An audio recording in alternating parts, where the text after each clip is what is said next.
વલ્લભભાઈ પટેલની 150મી જન્મ જયંતિ નિમિત્તે રાષ્ટ્રીય એકતા દિવસ તરીકે લંડનમાં કરાઈ ઉજવણી। લંડનમાં ભારતીય હાઈ કમિશન અને Sardar Patel memorial society UK દ્વારા સરદાર વલ્લભભાઈ પટેલની 150મી જન્મ જયંતિ રાષ્ટ્રીય એકતા દિવસ તરીકે ઉજવવામાં આવી।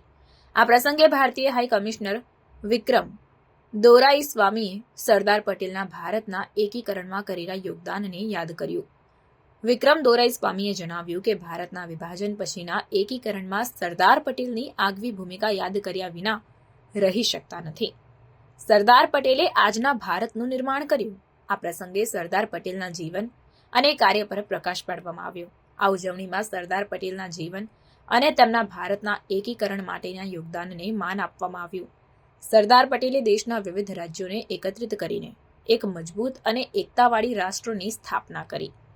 આ પ્રસંગે વિક્રમ દોરાઈસ્વામીએ સરદાર પટેલના જીવન અને કાર્ય પર પ્રકાશ પાડ્યો। આ પ્રસંગે સરદાર પટેલના જીવન અને તેમના ભારતના એકીકરણ માટેના યોગદાનને માન આપવામાં આવ્યું। સરદાર પટેલે દેશના વિવિધ રાજ્યોને એકત્રિત કરીને એક મજબૂત અને એકતાવાળી રાષ્ટ્રની સ્થાપના કરી। આ પ્રસંગે વિક્રમ દોરાઈસ્વામીએ સરદાર પટેલના જીવન અને કાર્ય પર પ્રકાશ પાડ્યો।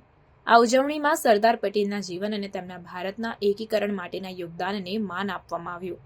સરદાર પટેલે દેશના વિવિધ રાજ્યોને એકત્રિત કરીને એક મજબૂત અને એકતાવાળી રાષ્ટ્રની સ્થાપના કરી। આ પ્રસંગે વિક્રમ દોરાઈસ્વામીએ સરદાર પટેલના જીવન અને કાર્ય પર પ્રકાશ પાડ્યો।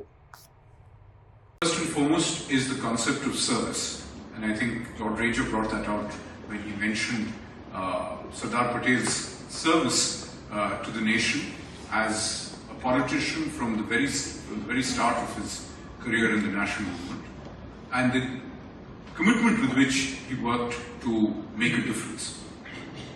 If you see, his work began not with a political agenda, but with a social agenda.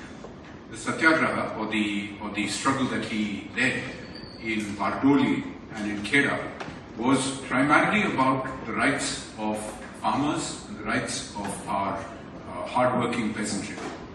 His effort was to ensure fair remuneration and to ensure that the system of land would be reformed in a way that farmers had greater control over their destiny.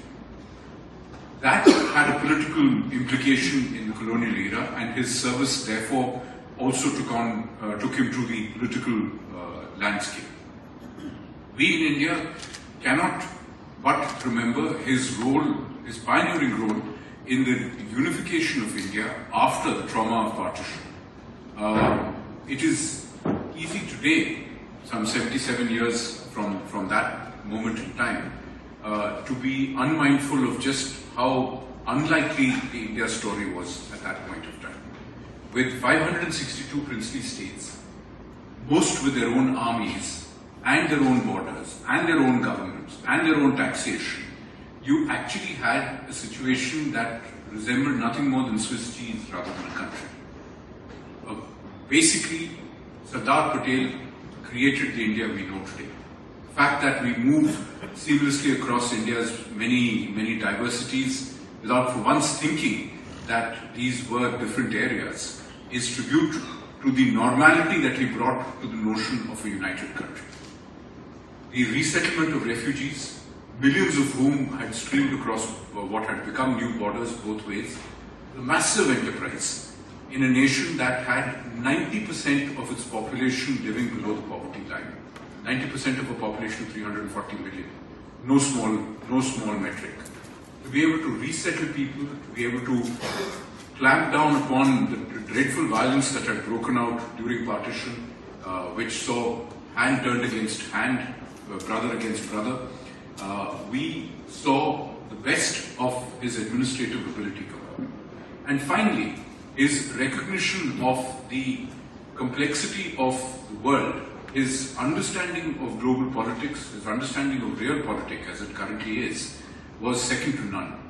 He advocated for robust controls of Indian borders. He advocated for a system in which we managed our destinies, recognizing that we must work towards peace, but we must prepare also for insecurity. And his vision, therefore, was one of a nation that would make its destiny with friendship towards all, but with the capacity to defend itself should the need ever arise. His legacy, therefore, is unique for us.